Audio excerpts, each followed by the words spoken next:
Patay ko ang pagkababae ko. Siya. May secret affair kami ng office mate ko.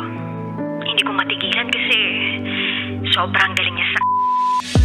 Rocky's Secret Files. Secret Files. It's the kind of bleep you never knew existed. Kunwari inosente, pero boy naman pala. Rocky's Secret Files. Secret Files.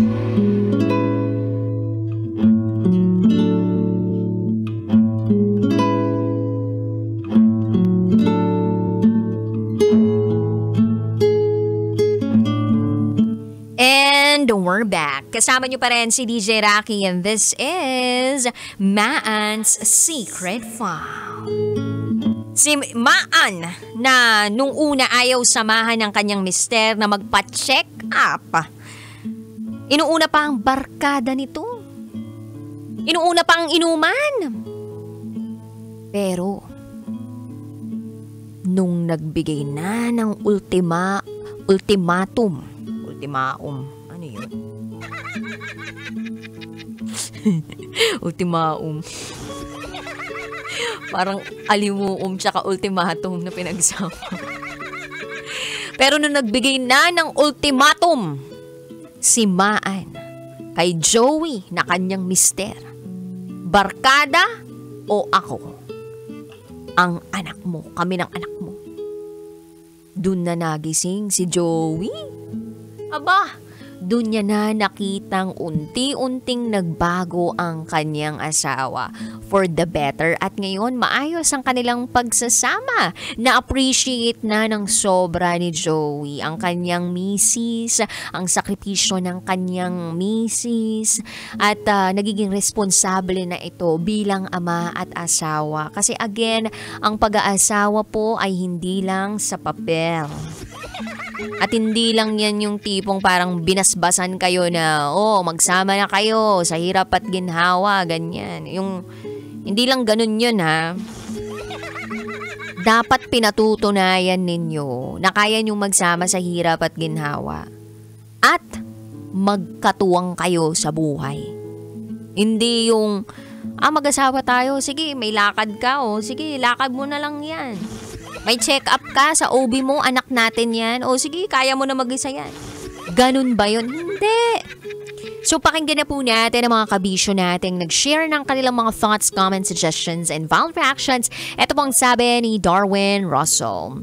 Sa mga lalaking gustong magkaroon ng sariling pamilya, kasama ng babaeng mahal nila, itigil nyo na ang mga bagay na nakasanayan ninyo noong binata pa kayo at ituon ang atensyon ninyo sa pagiging ama at asawa sa pamilya na pinangarap ninyong buuin. Actually, saying yes to your spouse means saying no to other people around you. Pero hindi naman porke yes ka dun sa asawa mo, ibig sabihin lahat na ng lakad ng mga kamag-anak, kapamilya, mga kaibigan mo, hindi ka na. Siyempre, dapat may iba ka pa rin namang life, 'di ba? May social life ka pa din. Pero yung mga ganitong klaseng importanteng lakad ninyo bilang mag-asawa, especially kapag buntis na ang asawa, dapat sinasamahan mo. Ano yun? Kayong dalawa yung gumawa tapos siya lang yung magpapacheck up? Di sana pala, nagsariling sikap na lang siya. Parang wala silang nabuo. Charot to darot.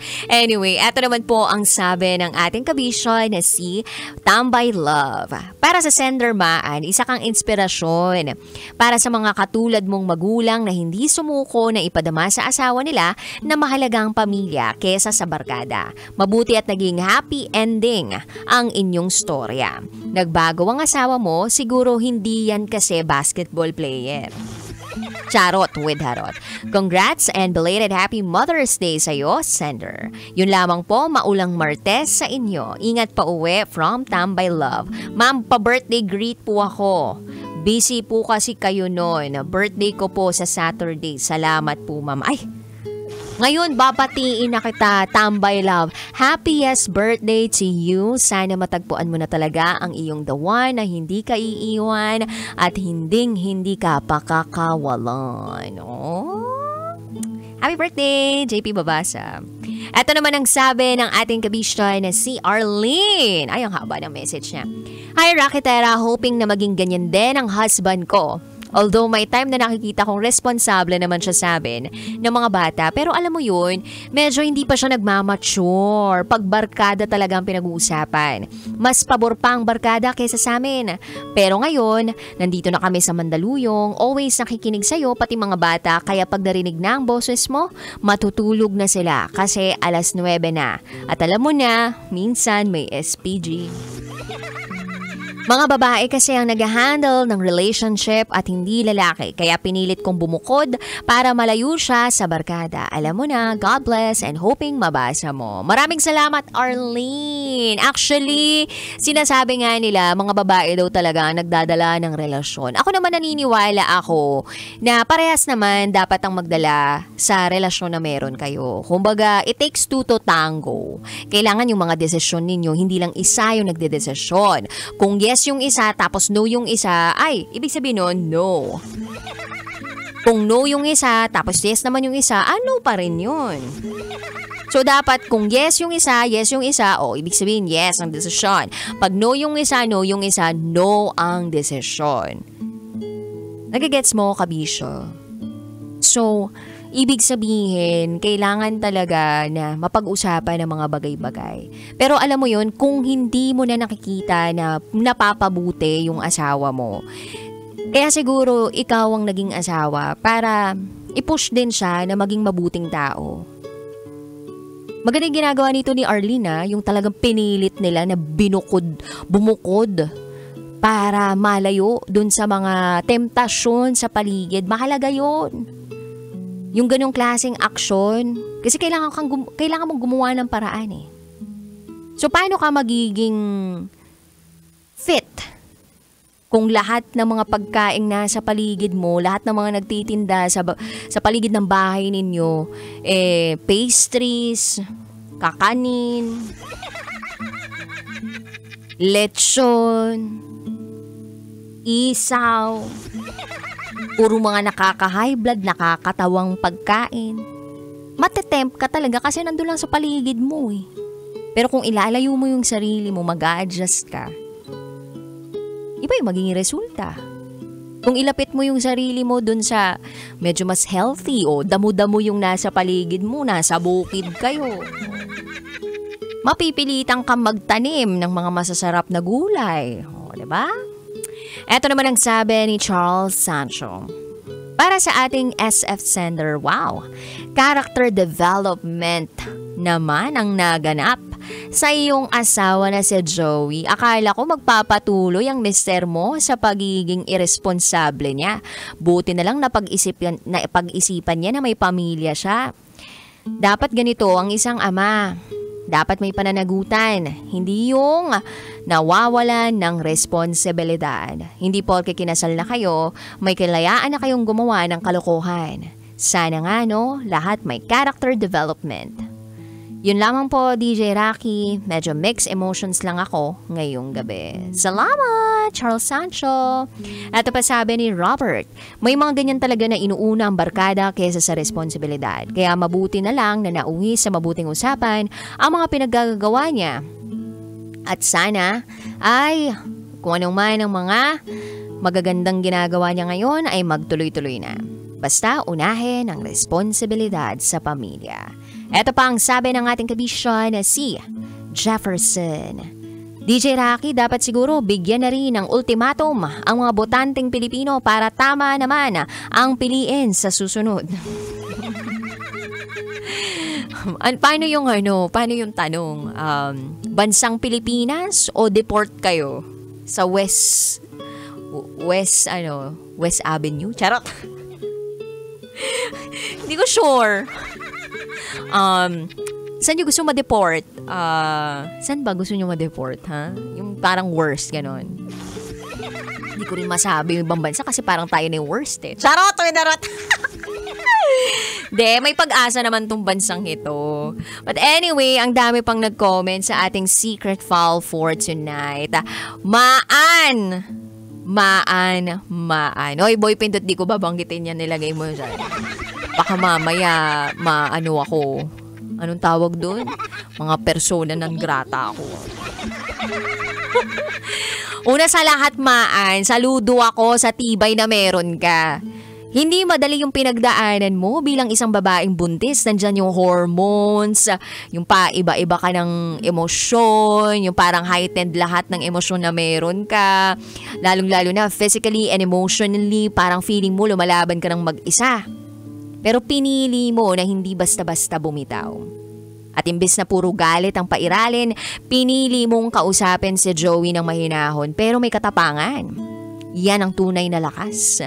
Yung hindi lang basta galit ka, kundi may direksyon, may layunin, may purpose kung bakit mo nasabi yung bagay na yun. And I'm so happy na itong si Joey mas naging responsable. Hindi pa naman dyan natatapos yung pagiging magulang ninyo eh. It's a lifelong journey. May mga panahon na kakailanganin mong umalalay, kakailanganin ninyo ng breather. Minsan nga kailangan mo na ikaw talaga yung magsakripisyo para lang mag-work ang isang relasyon. Ang pagbabago naman kasi hindi overnight yan eh. Araw-araw pipiliin mo talaga na magbago ka for the better. Maganda na nakikita mo na yon. At importante na hindi uli mawalan ng direksyon itong mister mo. Huwag kang matatakot na i-call out si Joey kung bumabalik siya dun sa dating gawi. Hindi naman yun pagiging nega, kundi pagiging tapat. At may concern lang. Alam mo yung pagpapaalala ng isang babae sa lalaki. Huwag niyong baliwalain yung ganyan. O pinapaalala ko lang ha. Kasi maganda na nagpapaalala ang isang misis dun sa mister niya o kahit mister dun sa misis niya. Kasi ibig sabihin may pake siya. Ayaw niya na mapariwara ka o gusto niya lang mapabuti ka. Hindi dahil sa walang tiwala sa'yo, kundi nire-reiterate lang ba na eto na yung nangyari sa atin dati, sana hindi na to maulit-uli. At sana, talagang magtuloy-tuloy na tayo kasi maayos na yung takbo ng relasyon natin. Yun lang naman yun eh. Isang paalala, reminder lang. At least hindi nagkukulang yung spouse, right? At ang mahalaga doon, may teamwork kayo. Teamwork. Hindi naman to kompetisyon. Sinong mas tama palagi? Sinong mas mali palagi? Sinong nagsusorry palagi? Hindi! Ito ay teamwork. Nagkamali ang mister mo. Sinabi mo to sa kanya. Nagsorry siya sa'yo. Nagbigay ka ulit ng pagkakataon. At lahat ng yun nagbunga ng maganda. Hindi lang dahil swerte kayo, kundi dahil pinili mo na manindigan at bigyan siya uli ng pagkakataon at sabayan yung pagbabago na meron yung asawa mo. Napakahusay. Sana nga talaga lahat ng mga kabisyo natin dyan na mas inuuna pa yung mga barkada kesa dun sa kanilang asawa, magising na sa katotohanan. Na hindi kayo nag-asawa para lang merong mag-alaga sa inyo. Kung yun yung ina-expect mo sa asawa mo, okay naman yun. Pero ang tanong, inaalagaan mo rin ba siya? May iba kasi dyan, hindi. Ako lalaki, so dapat ako yung pinagsisilbihan. Give and take lang din yan. Kung yung asawa mo nahihirapan na sa sitwasyon niya dahil nagdadalang tao siya, anong gagawin mo? Di ba tigasin ka? Tigasaing, tigasampay, tigalaba. Pwede namang mag-ambag sa isang relasyon na pinagtibay ng Panginoon.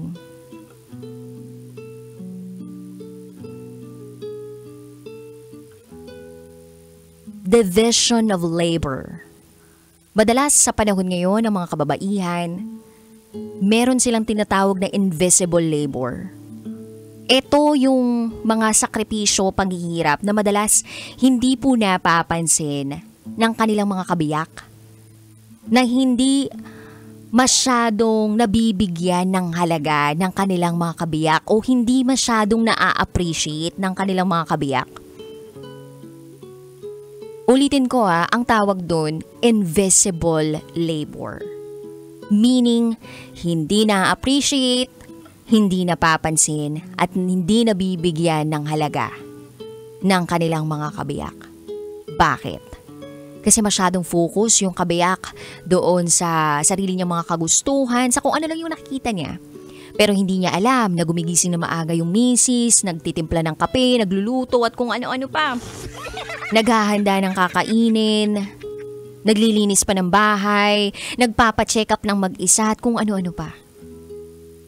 Yung mistero nung ginagawa, nagsiselfone, naglalaro ng mobile games, kasama ang barkada, nagiinom, pagtawag yung barkada, tumawag ang barkada, biglang sasama na lang agad. Gawain ba yun ng isang matino at responsableng asawa? Hindi, di ba? Kaya mag-isip-isip nga kayo kung ang intensyon ninyo sa pag-aasawa ninyo ay para lang may mag-alaga sa inyo. Sana naghanap ka na lang ng caretaker or caregiver. O caretaker para sa bahay mo, kaya sa apartment mo. O caregiver naman para makapagbigay ng care sa'yo. Sana yun na lang yung hinanap mo. Pero kung naghahanap ka ng pagmamahal, pag-aalaga, at gusto mo rin na ibigay ito sa kanya dahil mahal mo nga eh. Gusto nyo mag-build ng good life together. Then be a responsible human being. Respect the sacrifices of your spouse. And again, a happy wife, happy life. O, bigyan na ng 20,000 ng mga misis ngayong gabing ito. Charot with harot. Ay, anyway, Kabisyo, maraming salamat man sa inyong pag-share ng inyong secret file. At sa mga Kabisyo natin out there na gusto mag-share ng kanilang mga secrets, share to me, raketera@gmail.com. I gotta say, BRB as in bathroom break for top secrets. Kapiling pa rin ang inyong Basa Princess, DJ, excuse me, Dumingay. DJ Raketera na dumidigay on air. Excuse me, I'm so sorry. DJ Raketera, kayo nakatutok sa 90.7 Love Radio. Kailangan pa bang i-memorize yan? Basic. This is Maan's Secret File. Metro's #1